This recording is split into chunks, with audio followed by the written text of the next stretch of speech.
Hey, before we get going, today's show is brought to you by BCS America. BCS two-wheel tractors power dozens of professional quality, PTO-driven attachments for soil working, mowing, property maintenance, snow removal, and more.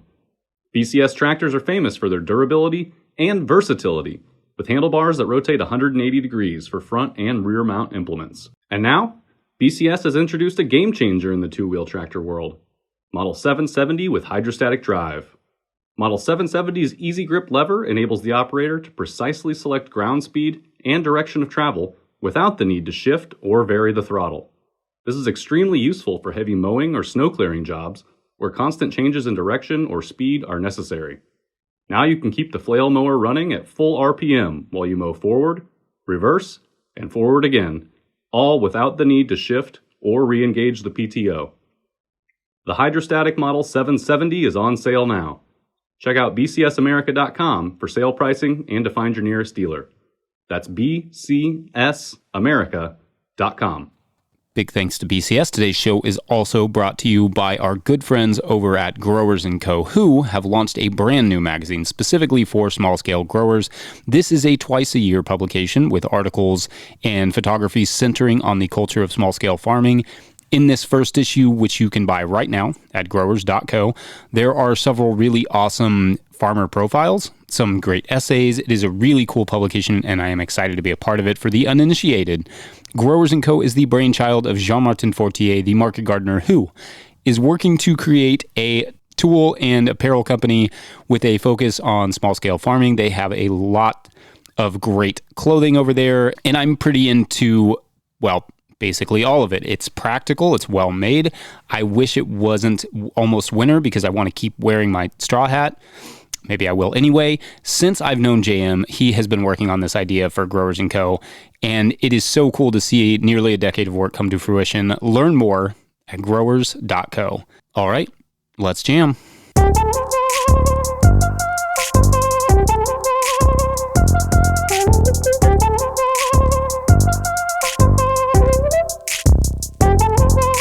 Hey, you all, Farmer Jesse here. Welcome to the No-Till Market Garden Podcast, Episode 7, Season 3. Got Mr. Richard Perkins of Ridgedale Farm back on the podcast to talk about a lot of stuff. He has had a rather busy year. He was suffering from some burnout last year and had planned to take the season off almost entirely and go visit a bunch of farmers all over Europe. But then the earth was kind of hit with this massive pandemic, which kind of canceled those plans and everybody's plans. So we talk about that. We talk about the interviews he's done with many of the farmers for Farm Like a Hero, which has been super cool. If you haven't checked that out, it's at farmlikeahero.com. We talk about how Richard and his wife bought a new farm and what the deal is with that, like what the goals are. And we get into some good gardening, no-dig, nerdy details. Before we get going, stop. Subscribe to this podcast. Thank you. If you would like to support our work, you can also go over to patreon.com/no-till-growers. For as little as $2 a month, you can kick in, help keep this thing going. But don't worry, the show is free. It will always be free. But if you like it and you appreciate it, kick us a couple bucks and that would be rad. Okay, enough for me. Let's get into this amazing follow-up conversation with Richard Perkins of Ridgedale Permaculture.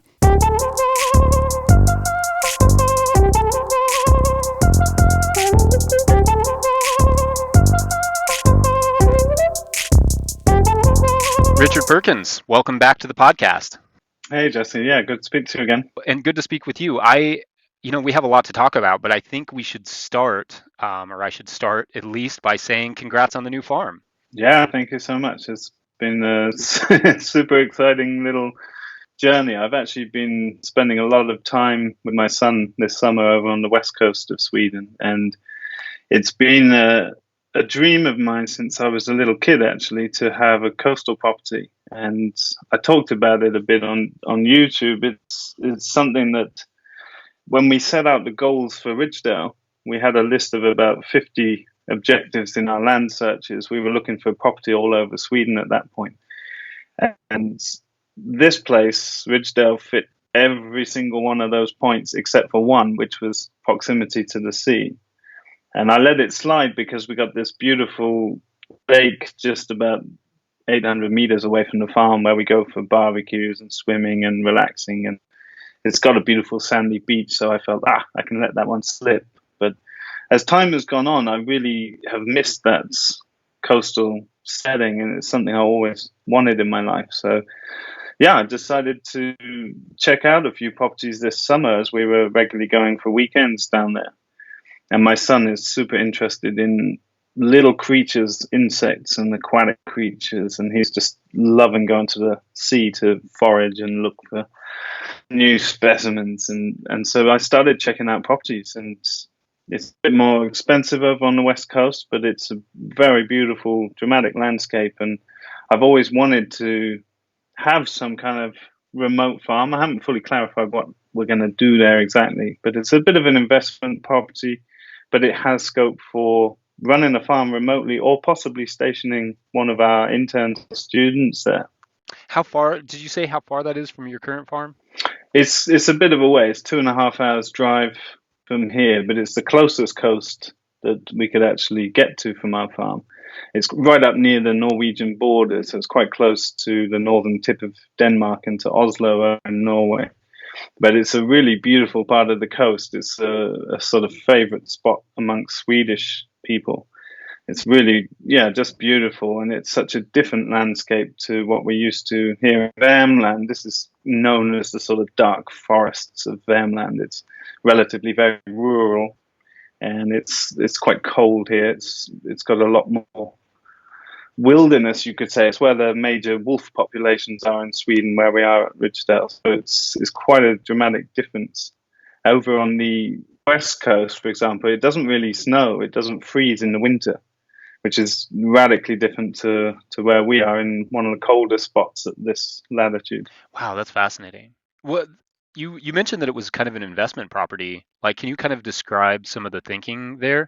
Sure. Yeah. Well, it's something that I've been discussing a bit with other farmers this year. I've been interviewing a lot of farmers here in Europe, and it's such a common pattern, I feel, for young folks getting into farming to spend 3 or 4 years, it seems, just married to the business, just putting in stupid work hours, like 100 plus hours a week, just putting your head down, getting things going. And, I feel like running any small business looks like that, and especially small farming businesses. But certainly for myself, as I've put in silly hours for about 5 or 6 years, and it's only this year that I managed to step back a little bit and just reflect a bit on life and getting older. My partner turned 41, and I got a bit of exhaustion the last couple of years. I haven't been feeling 100% for the last 2 years because I've just done too much. It's not just running this diverse farm, it's been writing books and building up presence on social media and all that stuff around that takes up all of what would have been my spare time, I guess. And so I went into a sort of mini burnout, you could say, and it's really this year that's given me time to reflect and think about getting older. And it's been interesting talking to other farmers about that, because for me personally, I don't really believe in pension schemes. And I just watched what happened in the UK. People lost huge amounts of money. And it's such a fickle thing. It's not something that feels tangible or reliable. And I think, perhaps we're a generation that are less invested in that. I guess what you could say was a traditional route in the past, certainly in my parents' generation. And so I've been thinking what to do to secure a future. Our strategy at Ridgedale has been to pay off debt aggressively. The first 5 years, our business plan was to just get out of debt and, have a base for self-sustainability as well as a nice functioning business with amazing customers. And we achieved that. And I think for me, some of the surplus capital from running my other business with books and online trainings, all that sort of stuff, I've decided, where to put that in a way that could create multiple benefits. And so I've been on a bit of a journey with that. And, I'm always going to be interested in land and farming. And I can imagine for Johanna and I, there will be a time when we want to scale down a bit and be a bit less intensive with people and a bit less intensive production. And so I can foresee a time when I might just homestead. You know, the idea of raising enough food for a family, a couple of pigs and a few sheep and maybe a milking cow and a little vegetable garden for a family, it just feels like, it makes me chuckle to think about. Like, it's so incredibly easy compared to running a farming business. It just feels like it's not even work at that point. It's just fun. It's just doing what needs to be done. And so, yeah, I wanted a place that was very manageable. So it's not, I'd say this new farm is not particularly valuable as a farm. It's very valuable in its location. So it's a good rental property in the meantime. So my vision so far is to get it set up for Airbnb rental. It's in one of the best places possible for that kind of thing. There's 2 houses there already, and there's permission to build a barn again that could be multiple accommodations, for example. So I'd like to set up a rental thing so that I can be working our farm in the summer, and then in the winter do it up for the next few years. So it gives me a project that's, you know, is going to be interesting and fun for me. I've always done building, and I like to renovate things and make them nice. And so, you know, I enjoy that, and I can see I can add a lot of value there. And so it feels good from an investment perspective, and will have some benefits for us too. It'll be a place that we can take holidays and possibly retire to, or, you know, scale down to. But the exciting part of that property was that it's kind of on the edge of a nature reserve. There's never going to be other houses or developments anywhere around it. And there's a piece of commune land, like the commune, the council own, and that's a 34-hectare piece of designated nature reserve. So it's a very low value. Not a lot people could do ever to develop that, and therefore it's selling for like 5 times cheaper than land in Sweden does, let alone land on the coast. And so I'm talking with the commune at the moment about taking over the lease, because the farmer that has been leasing that land has just had cattle there at times of year, but he's not done a very good job, and the council aren't very happy with him because he's letting it regrow into woody scrub. And so there's a possibility to rent it for free, basically. And if it's a possibility to buy in the future, it would be a very good investment for the property too. But that would then give us a 40-hectare farm with 1.5 kilometers of beachfront on the west of Sweden. And a big part of that for me is that I've always dreamed to sail, and to sail around the world. That's been just as strong a dream for me as farming and doing all this stuff. So I've been harboring a dream since I was in my late teens, and it's just like farming, really. It's always been a far-off vision that never seems to get any closer. And I remember efforting to buy land, and, you know, just before buying Ridgedale, I still felt no closer to buying a farm than I have had since I was about 15 years old. And in the same way, I think sailing I relate to in the same. It's this idea that I know I'm going to do. And I'm a firm believer that, you know, life should be lived in the right order. And it's not something I want to put off till I'm in my old age. It's something I want to take my kids on, in the same way that bringing up my children on a farm setting teaches them just immeasurable, tangible skills and observations, and, you know, locks them into the ecosystem around them. I feel like sailing and looking after your own needs in that respect is kind of like an equal opposite. To be able to be fully self-contained and know that you're able to look after yourself and navigate and those kind of things. And that's really my dream and vision for my children, is to just impart really useful, tangible, transferable skills. And so it's a big, it feels like it's the first time we're doing something fully for ourselves, actually. Like, this farm has been set up, Ridgedale has been set up with the intention to benefit a huge amount of people along the way. And so we designed the farm specifically around what we could do to facilitate other people starting farming. And I feel like it's been very successful at that, but it's come at a cost. And I think some of that burnout I mentioned is the impact of having so many people. And farming and hard physical work, that's no big deal. But dealing with people all the time is quite intense, and especially when we don't have much private space here.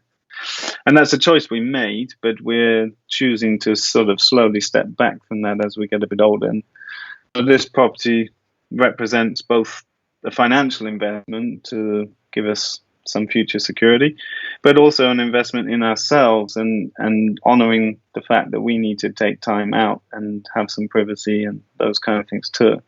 Yeah, and I think one thing you mentioned in there kind of earlier on was this sort of idea of retirement, or like, homesteading, kind of settling down and and having, just a small flock and a small garden, those sorts of things, and not having to necessarily rely on the production. I think that that's not something we as growers talk enough about. I don't know why, and I think partially in America we're always kind of stuck in this sort of American dream mindset where something's just going to come down the road and pay us a bunch of money and we're going to be fine. It's a curse, but yeah, we're never thinking enough about like making sort of investments like that. And it sounds like in one of the videos I watched that you were thinking about even maybe, or even like you said, having somebody, a crew member from your current farm living there, maybe starting a small market garden there, to sort of jumpstart their work. Using it like that has a lot of advantages too. Do you want to talk to that a little bit? Yeah, totally. I mean, I'm super aware of the limitations for folks here in Europe for access to land. I mean, obviously not just in Europe, but here it's, I've spoken to people this summer where land prices around Europe range from $10,000 a hectare up to $250,000 a hectare. And it's just prohibitive for most people, certainly with proximity to larger cities. I mean, some of the examples that we've been watching over in the States from here in Europe are in proximity to major capital cities. Now, if you travel around most of Europe and find land in those proximities, you're paying over 100K per hectare at least, and up to 250.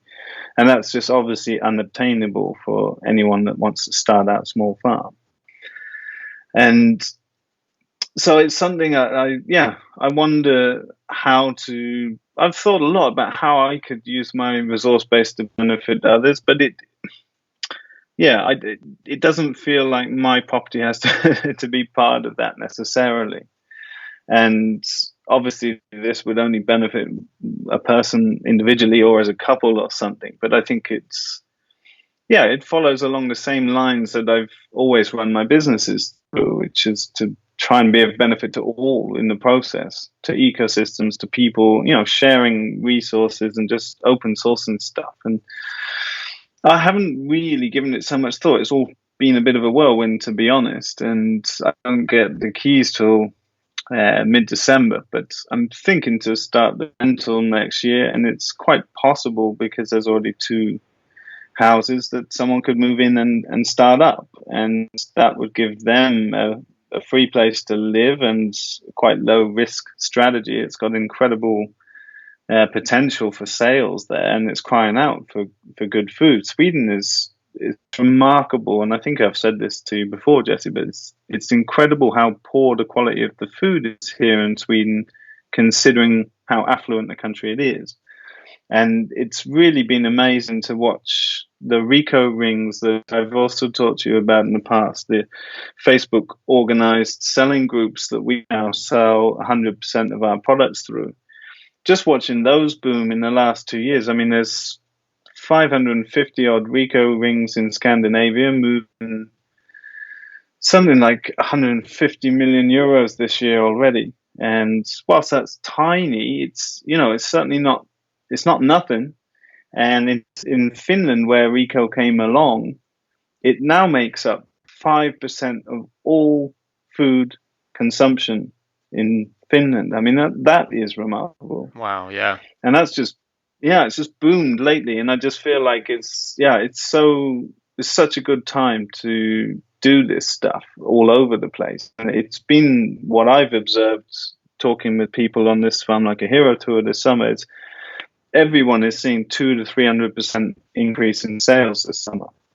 And it might dip again. We don't know what the future looks like and next year looks like, but it certainly woken a lot of people up to local and integrity food, and it's been amazing. So if I can facilitate someone to do that and, you know, help manage that property for me, that sounds like an ideal arrangement, I think.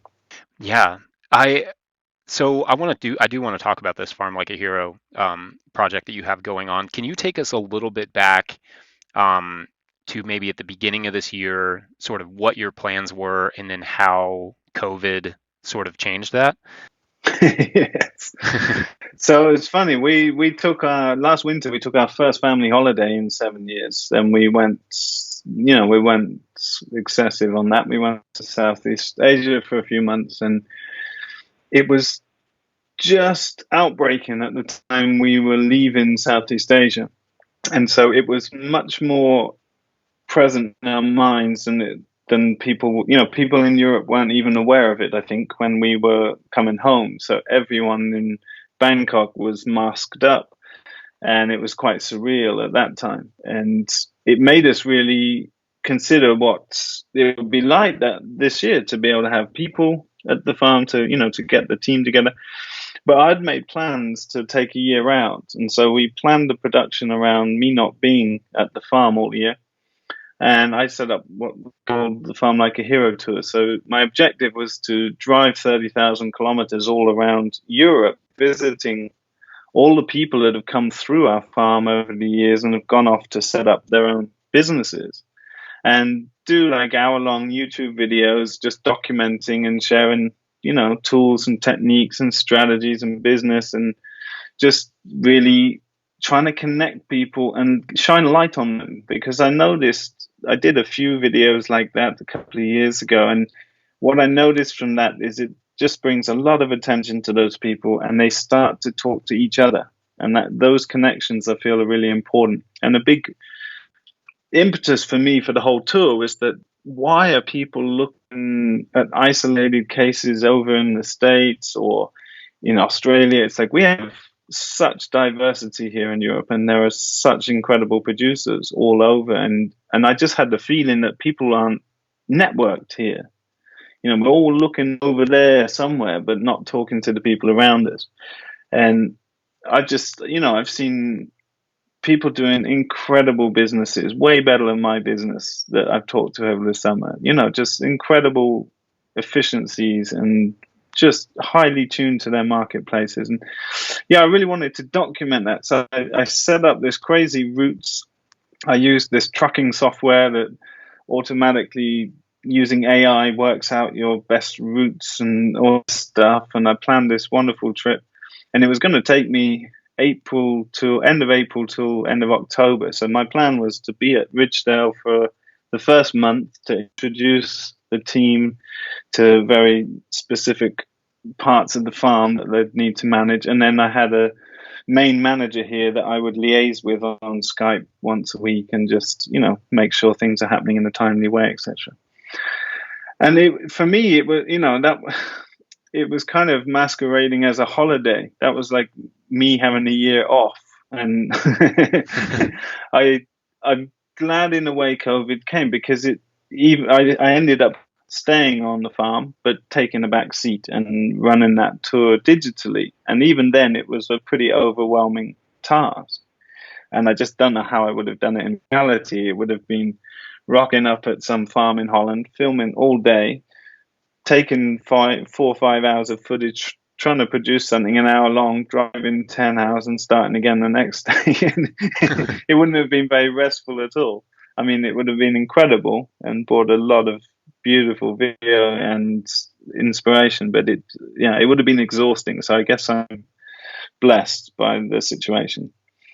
And I've been running that digitally over the summer, and it's been amazing because it's just really normalized so many things for people, just to see that we're all in the same boat, and some things are tough and some things suck, and you have problems with this and problems with that, and yet there's all these people who are just throwing their passion and devotion to this pathway and finding ways to succeed. And seeing the network develop between those people is just been amazing. It's driving on all kinds of ideas for future things. Like, I'd love to do physical meetups. I mean, it might not be possible with uncertainty with COVID, etc., but just trying to get people dialed into each other in a kind of attitude of collaboration and working together, because I feel like there's still so much competition in this world where, in politics, it's sort of hidden under the surface. And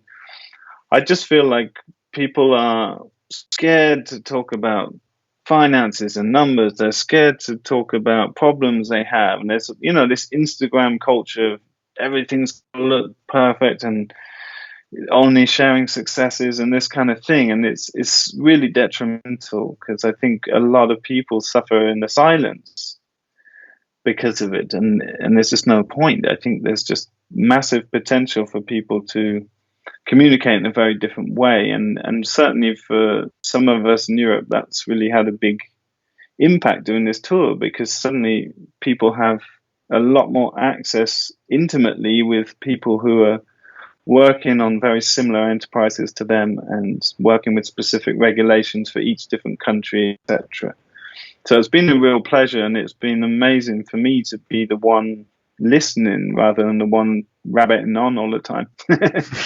So I really enjoyed it, and it's been really humbling and really insightful. Yeah, I've been blown away, Jesse, by some of the people you just would never hear of, and yet they're just smashing it and doing incredible numbers and incredibly successful. And yeah, it's been beautiful. Yeah, I think that's great. And obviously, like, I share that feeling of like being able to talk to growers and really dive into their systems, and some people that maybe, don't even have any sort of social media that we've been able to find. And it's great. Like, that's just, it's great to bring them out in the open. And you've been doing that for me as well.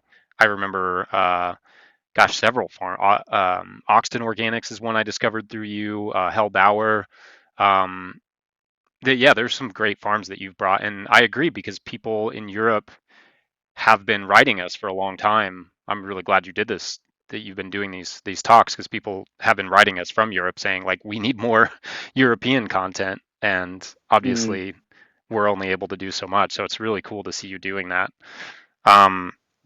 I want to talk about, you spoke for a second there about talking about failures, and successes, sharing them both. So I'm curious, like, in terms of this year on the farm, you have such a robust model, farm model. I mean, you do a lot of different things there, animals and meat and processing and vegetables and all of those things.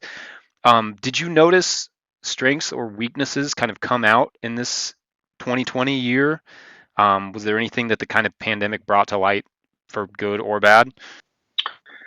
Well, firstly, I mean, the pandemic situation really didn't affect us here in any way. I mean, Sweden's obviously had a bit of a different approach than most countries, but where we live is pretty remote, so our lives were just not affected in any way. Nothing's been different for us this year at all. The only thing that was different is we kept our son at home when he would normally be at daycare. And so that changed Johanna and I's schedule. We had to obviously adapt to full-time caring for him. But other than that, we had no... Well, I guess the only difference is we suddenly had 0 restaurant customers.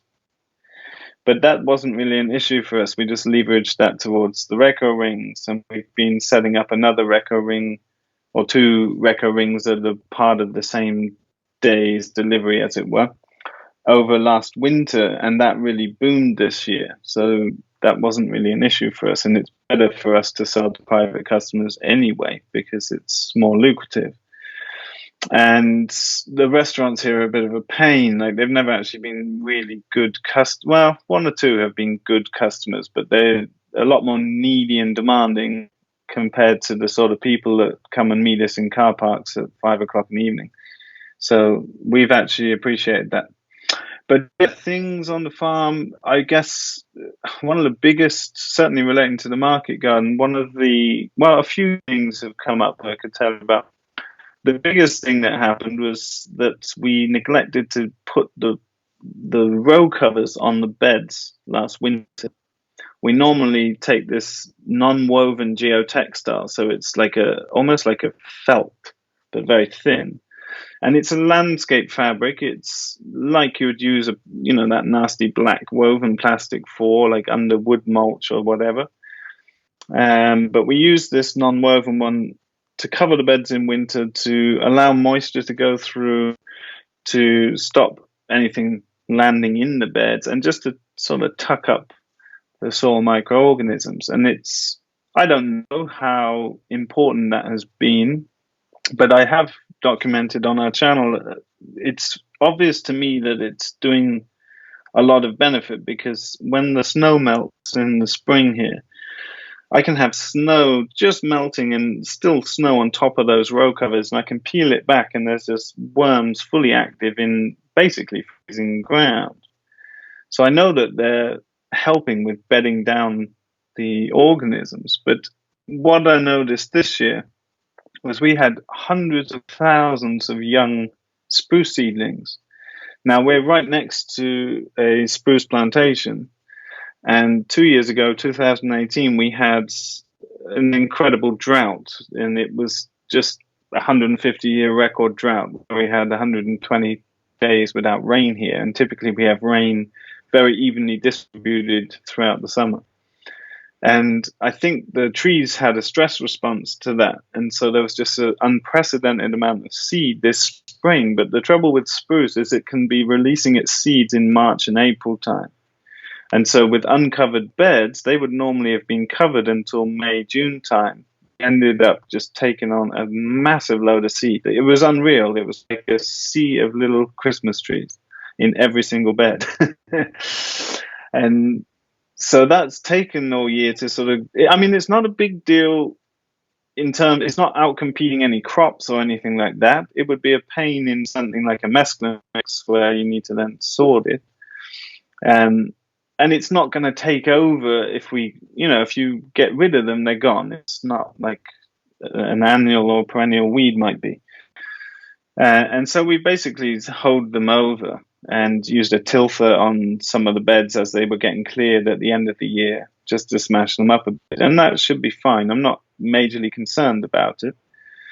But that was quite interesting, because I think it was the only year we've not covered up our beds. And we covered them up this fall, and I intend to cover them every year. Another thing related to those trees is where the garden adjoins the forest. We usually cut along the edge of the outside bed, just at spade depth, to cut the surface feeding roots of those trees, because they can suck a lot of water. But what we saw this summer is very visible water depletion in those edge beds, and I'm guessing that those trees are just rooting much deeper than a spade's depth. So we have to figure out some way to basically, take a bar or something and cut a couple of feet deep down the edge of those beds. It's not a big deal, but it's, something to be aware of, and it's something we thought we had covered, but we didn't. And the only other issue is this is the first year we've seen voles coming in to our beds. And we've only caused damage in like 2 out of 200 beds. It's not a big deal. But the trouble with the voles here in Sweden, we've had quite a big problem with them with our tree crops, is that they haven't had a normal Swedish winter for several years in a row. So their population is just growing exponentially. And it's a big deal, because you can't really poison them. People always like to say, well, you can have a terrier, or, birds of prey will take them. But when you have an episodic outbreak, it's not working. I've actually got an American tool called a rhodinator, and it's basically a mixing tap for oxygen and propane. And you pump it down the burrows and ignite it, and it just explodes the whole tunnel network. And the benefit of that is it would kill any voles in there with a sort of percussive impact. But then it also collapses a tunnel, and that's critical with voles, because if you don't collapse the tunnel, another one just comes and lives in there straight away. Now, they are sexually active at something like 45 days. They can have like 15 pups several times a year. I mean, they're crazy.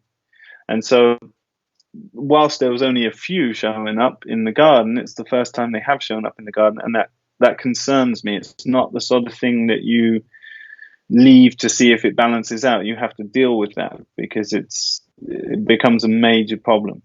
And the only other thing you can really do, I think, is keeping grass along the edges of the beds really short to minimize the chances of them running over into the beds.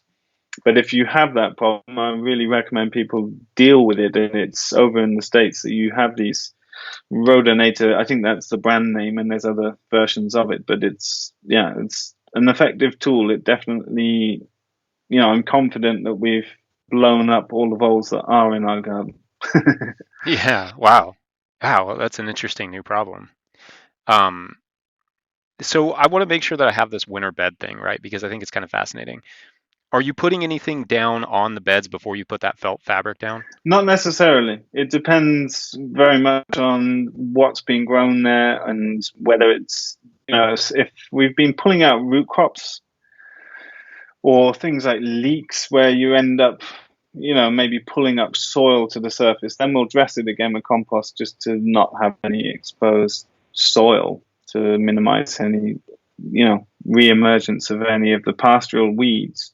There's been some reemergence of buttercups and dandelions in a small proportion of beds near the forest, where that's been the case in previous years, where we've pulled out, large leeks that have rooted down into the clay below.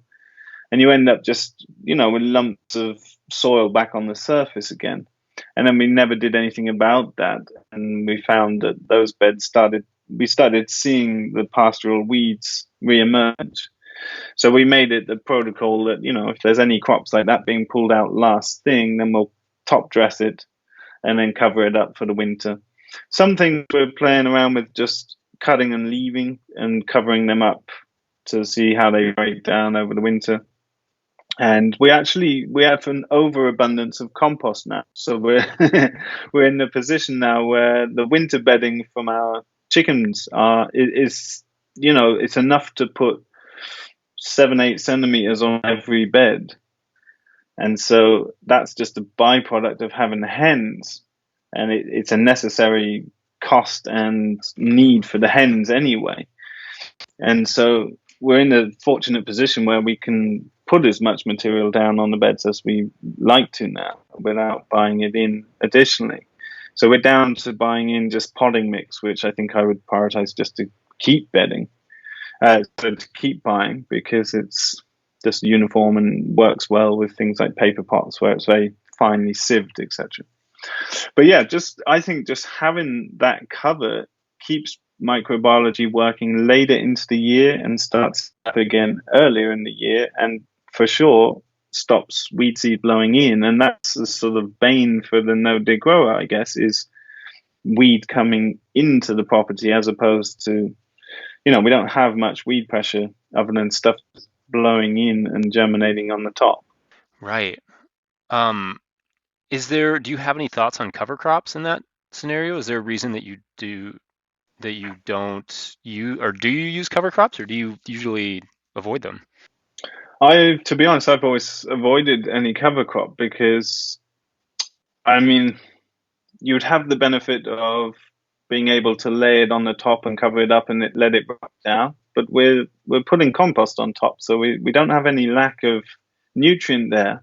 And we're leaving the roots of everything that we've harvested in the ground, except for, root crops or things like leeks or whatever. But for the majority of the beds, there's a whole root system decomposing all winter.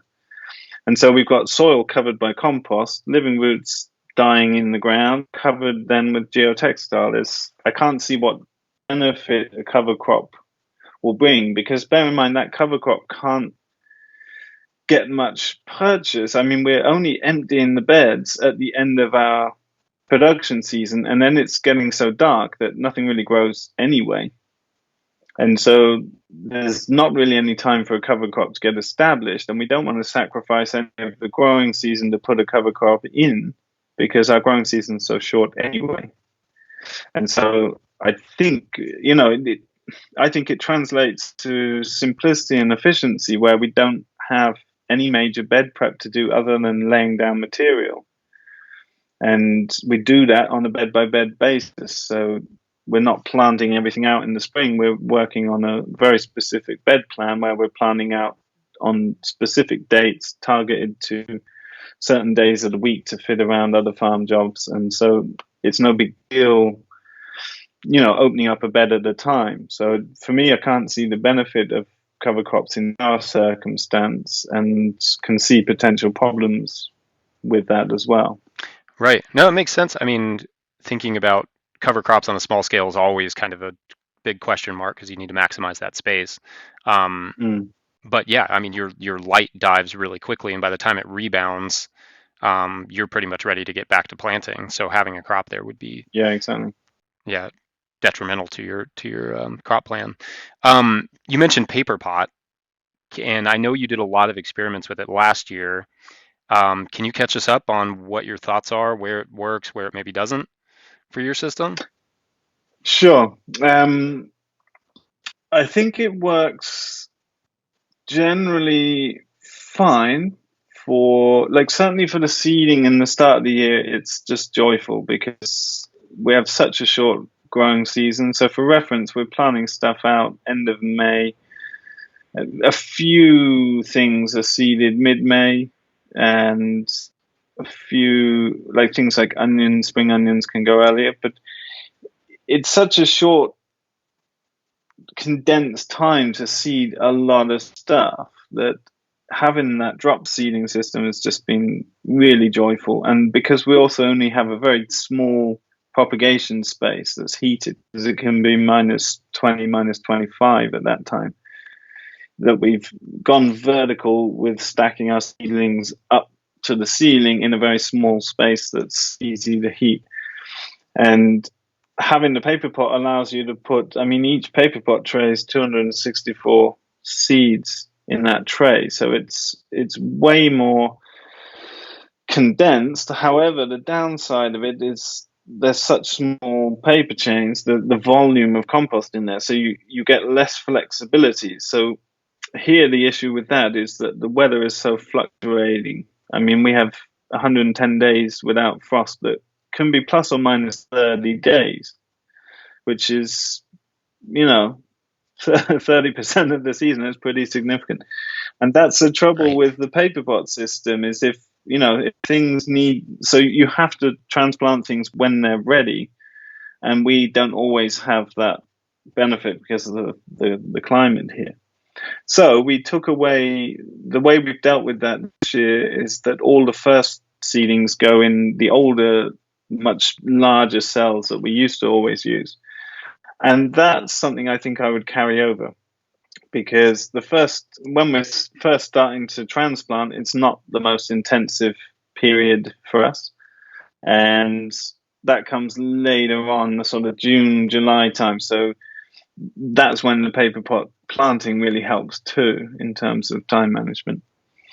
And other things that I've stepped back from are things like Hackeri. We've always been doing multi-sown, so you get 4 to a cell. But late at the end of this year, we started going back to individual seedings again because we were producing sort of elongated Hackeris, and they're just not as beautiful as golf ball Hackeri, for example.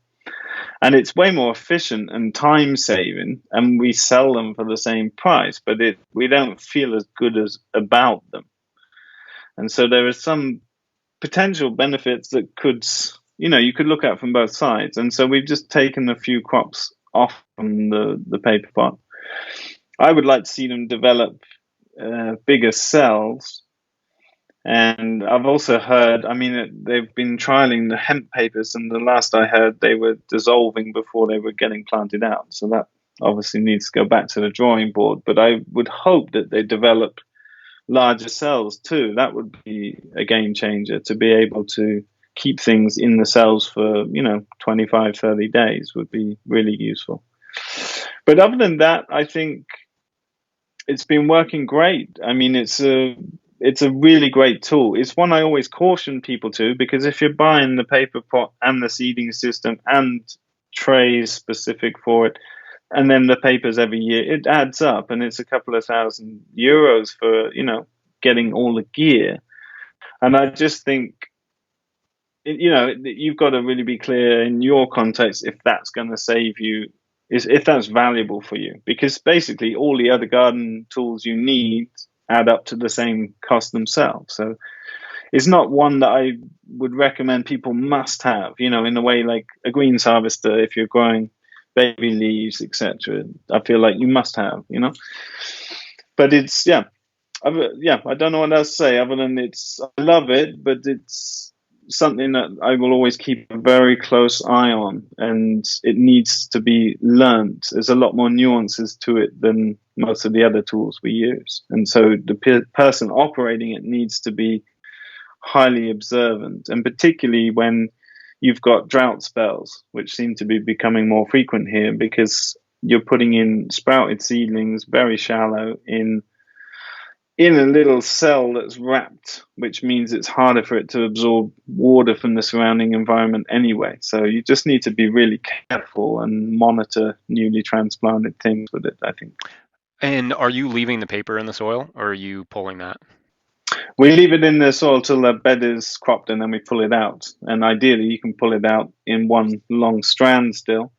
And sometimes it's, you're pulling out broken up parts of it, but we'll always pull it out. And I've actually we developed some longer term compost heaps. So we have 3 main composting methods, and one we developed at the start of the year is more static piles that are turned through just for like standard garden waste that in the past would have gone to pigs. We haven't had pigs at the farm for a couple of years now because we cut the forest, and we want the trees to re-establish to a point that they're kind of pig proof for as far as that can be. Right. But we basically have a lot more leafy green material going to compost heaps now, and so we developed a different style of compost to better use that.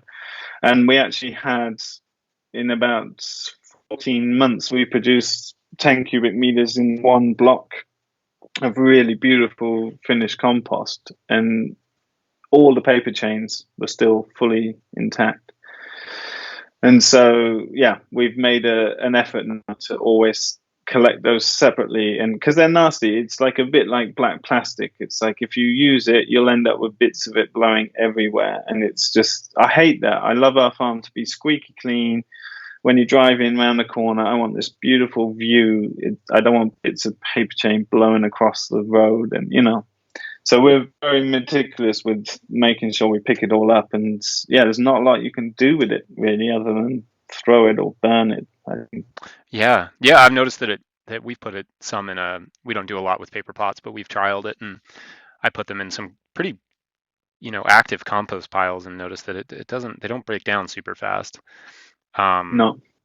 So hopefully with the hemp chains, I mean, maybe that'll change a little bit if they can get that formula down. It sounds like they've still got work to do on that. Hey, just jumping in real quick to get a word from a couple of our sponsors, like Ramblin' Farmers. Seasoned farm hands are hard to come by, especially for temporary work. With 5 years of experience on over 12 farms, Ramblin' Farmers are ready to jump in and help you get the job done. They're independent contractors willing to travel. Learn more at ramblinfarmers.com.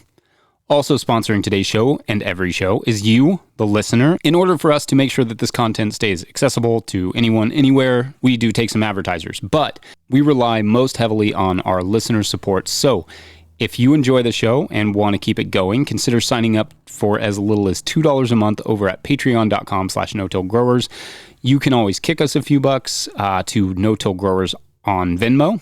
But if you go the Patreon route, at a certain level, or if you just bump up from one level to another, you get a shout out on the show. So big shout outs this week to Adam Schwartz, Prema Farm, Scott Rideout, Scott Snodgrass, Andrew and Haley Keeler from Avoda Sustainable Acres, Jody Miller, Shane and Emma of Aslan Organics, Tony Lopez, Clement, Travis and Heidi of Arcadia Acres, Judson Taylor, John Mills, Grown Up Farm, Jacob Arthur, Clara Coleman, Wild Mountain Seeds, Bob and Ann Patton, Jared Kirst, Jay Armour, Dan Brisebois, C-Mac Small, Jay McCombs, Tim Baldwin, Marc-Andre Giroux, Esoterra Culinary, Patricia Jones, Steve Larson, Fiona and Donnie of Firefly Farm, Ryan Gosser, Jean-Martin Fortier, Yannick LaPlante, and Jen Lawrence. Thank you to all of our show supporters. All right, back to Richard. Okay, so I want to get into some questions that we've got from some Patreon members. We always let them, ask a few questions when we've got guests coming on. And we can sort of rapid fire these if you want, or you can go in as in depth as you want. All right, so Jody Miller is curious to know your thoughts on integrating grazing animals into your crop rotation. I know that you don't really do that, but she points to people like Gabe Brown and others who've done it on larger scales. Do you have any thoughts on that? Is there a reason that you specifically avoid having animals, or what are your thoughts on that? I would say keep it to the large scale.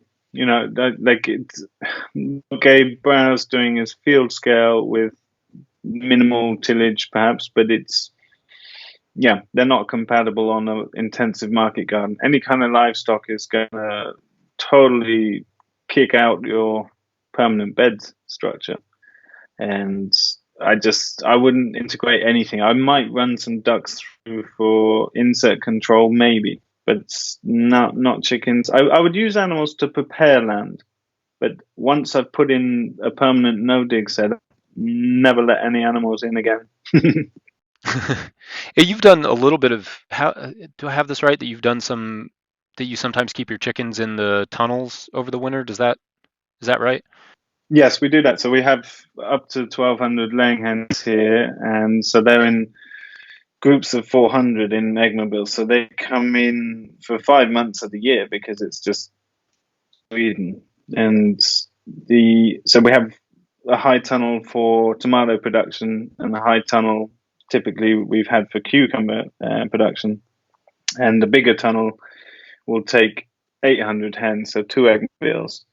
So in the summer, that's producing tomato, and then in the winter, the tomatoes are ripped out. I mean, we pull out our tomatoes by mid to end of October, and then the beds start to come in end of October. And so it's built on a subsoil pad because we're on sloping land. So to put up a tunnel, you need it to be flat horizontally for the structural integrity. So it's kind of a compacted earth pad, and then each year we just fill that, and by the end, like with bedding, like to catch the high nitrogen manure from all those chickens. So we'll use peat moss, which we have access to locally. We have a peat swamp here, and we use sometimes straw, old silage mixed in there too. And then we take that out with a front loader in spring, and that gets put into windrows and turned a couple of times. And that is now basically making up all the compost that we put on our gardens. And we'll mix that with cow manure from the cows and sheep as well. And then it's kind of a bit wonky because then we have to bring back in some compost to remake these beds. The reason we take it out and bring it back in is that the only way to know when you've taken it out is the bucket on the machine is kind of sitting flat on that. It's almost like concrete subsoil pad, so it's very easy to scrape everything entirely. And it's kind of easier to do that and bring material back in to form beds than it is to only take half of it out, for example.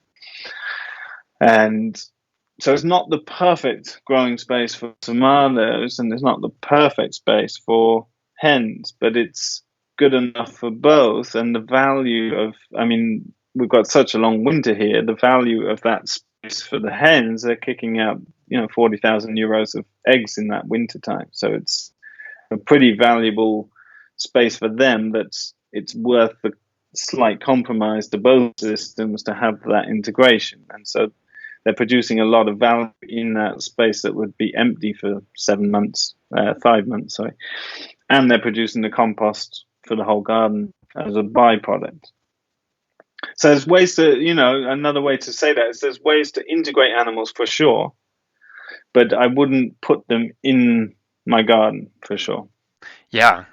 So wait, while we're on the subject of tomatoes, what's your strategy with tomatoes? Do you do single row, double leader? What's your spacing and your strategy? We've been doing single row, just slightly shy of 20 centimeters apart. So I don't know what that is in inches, but That's very so that's like 8 inches almost. 8 inches. Yeah, it's pretty tight. So we're growing only indeterminates, and we'll grow them on a single row in the 75 centimeter bed, and with a single lead, and that allows us to grow crops. So we'll get in a salad crop on every bed before the tomatoes even go in, because we typically can't put them out till near my birthday, like end of May. And so we get a crop in there beforehand typically, and then we can still grow a row of salad on each side of the tomatoes, often twice, before they sort of get out shaded. And then it gets a bit too dark in there that you can't really grow good salad, even if you're pruning high, up to waist height on the tomato.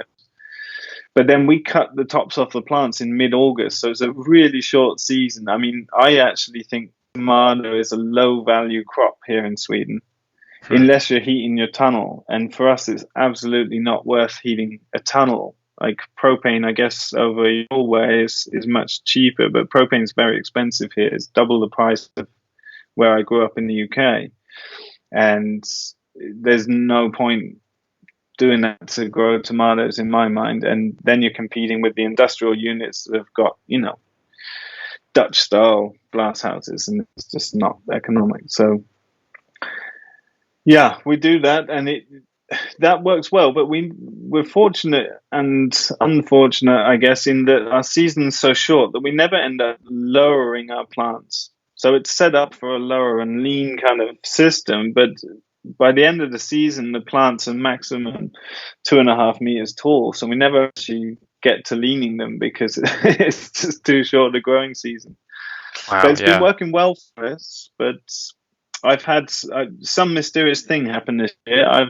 Every year I've been growing this tomato variety called Idli, and it's my favorite tomato variety. It's incredible. It has trusses of little yellow cherry, sort of plum tomato shape, yellow cherry tomatoes, and it has trusses of 80 or 90 odd fruit, and it'll have 6-7 trusses like that. There's videos on our YouTube channel of it. It's just incredible. But this year, I bought Idli from the same company. It's a real seed company in the UK. And this year, I don't know what they were, but they weren't Idli. They were like a red plum tomato with this horrible texture and just like mushy in your mouth. And I spoke about it on YouTube, and a couple of people wrote in and said they'd bought Idli and had the same. So someone has duped us along the way, but I hope that gets solved. And I'd love to hear if anyone knows another name for it, if it's marketed under a different name somewhere else, because I really missed having that variety this year. Oh, that's unfortunate. Does that give you any thoughts about saving your own seed on that particular one, or like sort of seed resiliency? I think about that sometimes when I get something that's off type or something goes, oftentimes I'll get really excited about a variety and they'll discontinue it, and then I'll hit myself for not saving the seed on it. I guess it should, but I'm just generally too busy to think about that, because we don't have, it's time pressure, like when we need to leave the tomatoes in as long as we can, but then we need to get them out when it's right for the birds too, because their value is much more important in terms of eggs over the winter, but also in terms of animal welfare. So we don't have the luxury of flexibility in that decision making with the setup that we have, and it's we're often ripening a huge amount of tomatoes indoors every year because the season's just too short. So I don't know how well we could even save seed anyway with certain crops. But I guess maybe I'm being a little bit lazy in some way, but it's something I don't think growers should be doing. I really want to see more people setting up dedicated market gardening seed saving operations in every county, in every country. It wouldn't take a lot to promote someone's business to get all the market growers to ripen them if they could produce the right things at the right time in the right quantity. And that's what I would like to see in the future is, hundreds more seed producers who are dedicated seed producers, not growing for market. I'm like torn between this. There's going to be somebody on the podcast before you're on. It's actually this upcoming Monday, Nancy Cost and Matthew Cost.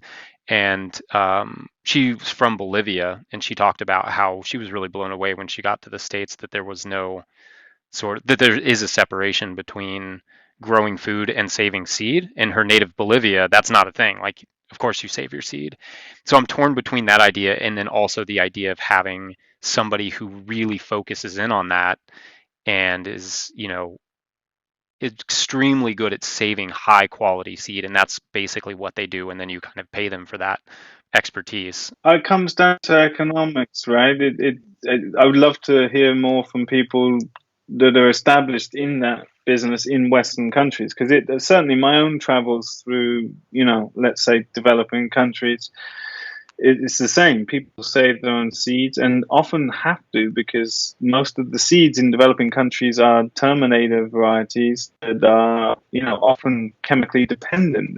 They will only grow well with ag chemicals, and they can't save seed from them. So it forces people to do that. But yeah, I would like to see the economics of that in a Western setting that's well established, because there's a reason why people aren't doing that also, I think.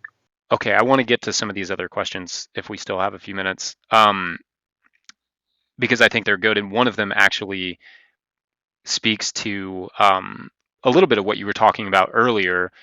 It's kind of a two-part question. So the first is, this is from Matthew Clifford, and he says he's seen some criticism of the deep compost mulch system, sort of the no-dig system, for its sort of heavy reliance on outside inputs, specifically compost. He's interested what your thoughts are on that.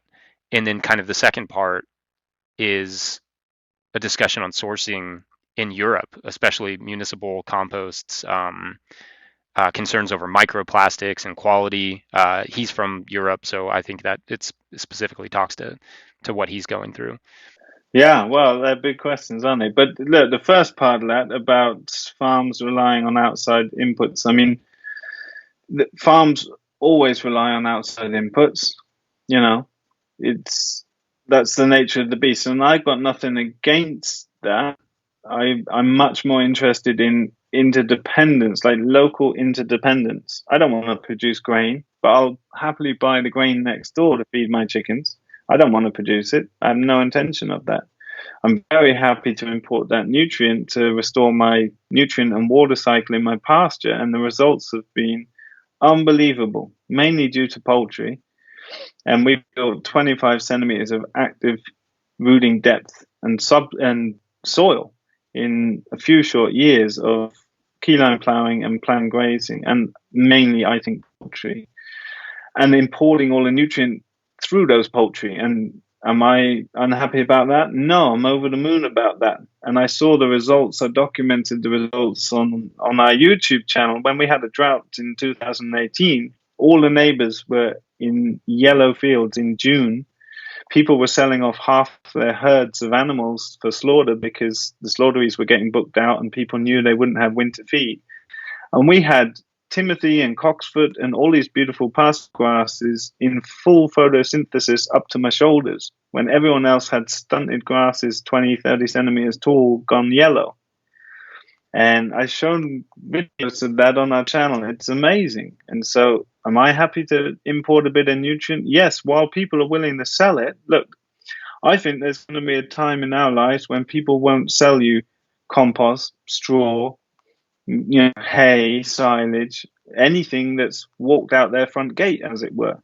So if they are willing to sell it now and you need to restore your farm, I'm certainly down with that, And so I think there's an illusion that you can have a closed loop farm. No, you can't. What do other veg growers do if they're not doing no dig? They till. Okay, so you're just importing,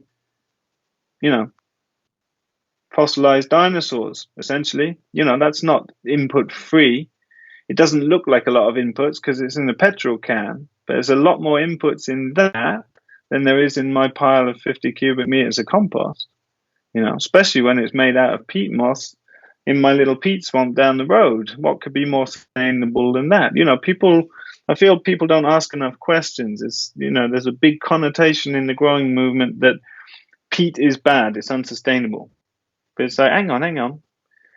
Compared to what and how is it sourced? Now, of course, massive, deep cut, clear cut peat production is not very sustainable. We know that. But we actually have peat swamps all over the place. Like I have a peat swamp as part of my farm. So, it's a few hundred meters by 15 meters wide and probably 6, 7, 8 meters deep. That's enough for this farm forever, And there's no bedding material for bedding an animal on. It's antiseptic. It's 40 times more absorbent than wood shavings, It's perfect material. And then what's the alternative? Oh, straw. Well, straw is produced by debt-fueled, soil-degrading annual grain production, to produce a food that's second-rate. So I just think this picture is much more complex and much bigger. So am I bringing in lots of inputs? No, I'm a mixed farmer, so I need some bedding in my winter environment for my animals. And so I'm using the choice material, which for the animals is peat moss, and it happens to be the choice material for making compost to grow vegetables. And chicken manure and cow manure mixed together with that make the absolute best compost I can think of. So am I relying on massive inputs? No, not really. I'd say if you did a true cost audit, I would say our farm represents very low inputs. I mean, we use a very small amount of petrol and diesel on this farm. We're running a quad bike, an ATV every day to do a bunch of work, but we use less fuel than, any farm that produces as much produce as I do that I know about. And so what are your options? You're either importing animal nutrients from somewhere else, probably from an industrial production that doesn't look anything like our farm, or you're bringing in fossil fuels in the way of fertilizers, oil, etc. So there is no such thing as a totally closed-loop production farm. High output farms need high inputs. That's the way it is. But we can certainly be sensible in the choices we make, and we can minimize and localize those inputs and outputs as far as we can. But we got to be pragmatic. I mean, pragmatic to the point that, we're using computers. We're using the internet. Think about the satellite and space rocket industry. Think about the oil that goes into powering the internet. We're not going to suddenly stop using that, and that uses a huge amount of resources. So we don't need to be fundamentalists in our thinking. That's not helpful or beneficial to anyone. But we do have to have good compost, I think. And it's worth pointing out again and again and again that we're only using a lot of compost in the beginning. Typically, we run beds that are 10 meters long, 75 centimeters wide, so about 7.5 square meters per bed. And so that, in the beginning, we'll put up to 10 centimeters of compost down on top of that. That's a lot of material in the first year. But these days, we put, usually most years, 150, 200 liters per bed. It's not so much, and we produce more than we need on our small farm, and we're a pretty small farm. So there's plenty of opportunity to close the loops as far as is sensibly possible. Now, in terms of sourcing compost, it's a very complex question. I've been speaking to growers all around Europe this year. It's a mixed bag. Like, a lot of people are using municipal compost made out of garden waste and finding it perfect. And a lot of people I've spoken to are having big problems with it.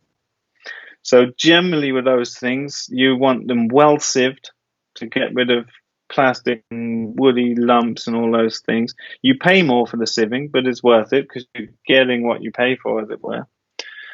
If you can't get it sieved, you need to sieve it yourself if you want a finer material, or secondary compost it, further. And mostly that kind of compost is going to vary. If you think about how they make municipal compost, it's made out of whatever materials are being thrown away seasonally. So it's going to vary in every single batch they make. So you need to be very clear that you're getting an up-to-date nutrient analysis of that specific batch. I would recommend going and inspecting it, smelling it, tasting it, getting a sense of what you're buying first. In some countries, it's free. In other countries, it's expensive, and it's just varies across Europe massively, it seems. But typically, it needs balancing with something like chicken manure, and to bring up the nutrient too. If you can get, like I think still, if you're going to pay for compost, then buy compost that's got heart. And in farming, when you say land has heart, it means it's had animals and animal manures, cow manure being the best. Cow manure, chicken manure, and something like peat moss make up really hearty compost. It drives the soil food web, So I always prefer to use animal manures and particularly cow manures. If you can buy that as a compost material, then I would avoid municipal compost altogether. So I don't use any municipal compost. I use only cow, chicken manure, and peat moss. And then I use our compost that we make, which is straw and peat moss mixed with our cow and chicken manure. So I'm basically making what we used to buy in the beginning. And then we make compost in bays. We make maybe 25 cubic meters a year additionally. That's just garden scraps. And every time so they're about 10 square meter bays. And each time we put in 20 centimeters of green material, we'll cover it up with old silage, old hay to nearly as deep. Then we'll put another layer of green. We'll pile that up till it's about a meter deep. And then we'll turn that twice over the next 12, 14 months. And that makes beautiful, friable compost. And so that's our only inputs. It's all coming from our farm, although we are buying some peat moss in because it's more economic for us than to cut our own peat moss. We do cut some, but not enough for the production of hens that we have. Right. That's great. I also think in terms of the, off-farm inputs kind of question, I think that sometimes we think about farms as too small, like just we think of the land that we own as the entire farm instead of thinking like into the greater community of supporting other farmers who maybe specialize in something like seed saving or like compost making or something else, and bringing that on into our farms, because it's all one giant land mass. So thinking a little bit more broadly about our land use. Okay, so another question. Yvonne Thompson kind of wants to know your thoughts on low-growing perennial cover crops, like creeping thyme or that sort of thing in the market garden. Like, do you know of any farms that are doing that, or what are your sort of thoughts on? I know it's not something you do, but like having a cover crop that is constantly growing in a bed and then planting into that. Well, I think, we touched on this earlier, where it's something I avoid just for efficiency's sake, and I have no feeling that it would bring me benefit in our short growing season because we're trying to maximize the crops we're growing in that time. And for me, when you have, focus on soil life and you've covered that soil with healthy compost, with dense planted vegetables, leaving their roots in the ground when you've harvested them, taking utmost care to not compact that land, not leave any soil exposed, I just don't see why you would need a cover crop, because the land is covered, it's protected, it's armored, and it's alive and thriving. And so I don't need to do any more. That feels like an optimal state to maintain it in. I don't see any reason why you couldn't if you selected the correct types of cover crops. It will just limit your bed use because you'll obviously not be able to use a direct seeder very easily into that. I guess people are coming up with innovations for crimping and for seeding into brashy material like that. Of course, it's possible. And I don't see any reason why not to do it in beds that will be used for certain crops. I'm wondering why do it. It takes away some of the flexibility of growing annuals. And yeah, I would like to see more people doing it. I've never done it, so I can't speak from my experience. I just know why I'm not doing that. And I think we've got our garden processes down to a very efficient set of processes, that anything that interferes with that it's not even on the table anymore, because I can't see that it can bring more benefits than the problems it would create, or the inefficiencies it would create, for example. But I can see in certain other circumstances how it could be very useful. So I'm not against the idea. I wouldn't want to do that in my garden. This one may be a good one to end on. So John McCafferty writes that he's been farming for a few years, and before completely embracing no-till. He says he found it kind of difficult to accept that it could actually work in his context, and it was kind of a mental block for him. But it sounds like he's sold on it now. I'm curious, or he's curious, if there have been those moments for you where you're maybe skeptical about a certain farming idea, but that you made the leap and it was kind of ultimately rewarding. Well, I've always been like experimental. I'm happy to try anything, but when I found things, I feel like as time goes on, like, and visiting a lot of other farms, I'm very aware of time and motion studies and economy, and that's been a large focus of my educational work. So whenever I'm looking at different systems, I'm analyzing it from a whole slew of criteria to decide whether I would experiment with it. But I'm also, bear in mind, I'm a very small farm, so I'm not doing any tillage crops, field scale crops, etc. So I can tell you one thing that I'm excited to trial next year is seeding grain straight into my pasture without any tillage or seed drill, just broadcasting. Because one of the most fascinating things, I mean, this touches on no-till growing, it's just grain production, I guess, but it's fascinating for me is one of the best talks I've listened to in the last few years was an English grain grower in the UK who has gone around collecting heirloom grains from all the old thatched historic buildings around the UK. And he's got hundreds and hundreds of varieties of grains, wheats and barleys and oats that are 500-600 years old, and massive genetic diversity. So this is not like what, air quotes, ancient wheats like kamut or einkorn or, some of these don't represent, some of the ones that people will be aware of don't represent the really broad genetic diversity that's what he's been finding does. Now, these are very fast growing annual grains that grow up to 6, 7, 8 feet tall. And so what he found, he's been growing these out in different parts of the UK, including Prince Charles's organic farms, anywhere that he can get access to land. And he's finding that he gets about half the yield of a modern organic grain producer, but he can grow every year after year after year after year, whereas most grain producers are only growing 1 out of 3 or 4 years because they're growing like a potato crop or putting it back to grass in between. So in a set time period, he's actually got higher yield than any organic growers. And he told a story about his harvesting his crop in this old combine harvester, but really old rickety one. And grain was just falling out the back of the thing. So grain was falling out onto pasture that hadn't been tilled or prepared in any way. It was just pasture. And he noticed that it sprouted in the spring and overtook the grass so fast because it was already 2 or 3 foot tall by the time the grasses started growing. So it didn't need any tillage to grow.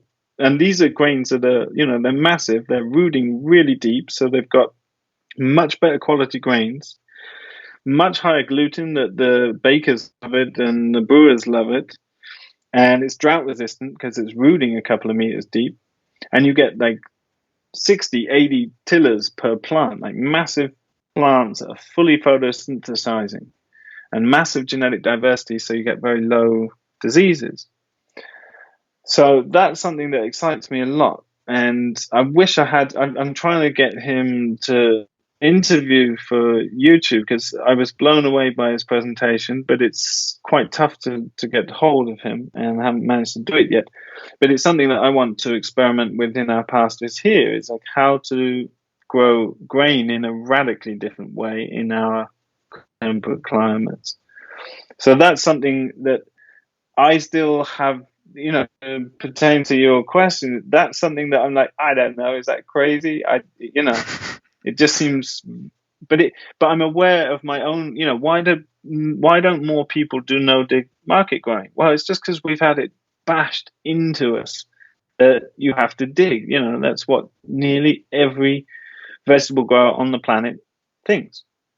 And it's very hard to bust out of that. And in the same way, I can see my own thought process with grain production. It's like, there's no way they'll outcompete our pasture grasses. But yeah, that's something that I don't know, but I'm going to try. And I hope to try next year, actually. I have 2 varieties that I can work with, but I'm hoping to get a whole bunch more because I think that genetic diversity is key too. And just on a side note to wrap up that topic is, we've bred our grains to become very, very short stemmed because that carbon material is just seen as a waste product now, primarily because our soils have been so damaged that they cannot synthesize that carbon back into the soil, i.e. the microlife is dead. But it's that long stemmed carbon that is what kept those soils healthy when they were put back into those farms. And so, yeah, there's a lot to be said for old varieties of very long-stemmed grains, and I'm excited to test that, and I'll document it. I have no idea if it'll be a complete failure or not, but I'm excited to try. Well, I appreciate that you're going to document that, because that sounds awesome. I've always felt like I would love to have our pastures do more. Like I'd like to get some garden material out of the pastures somehow. So that's super cool. I look forward to seeing how that goes. Richard Perkins, thank you so much for your time. Yeah, pleasure to speak to you, Jesse. Thanks for your work too. Really appreciate that.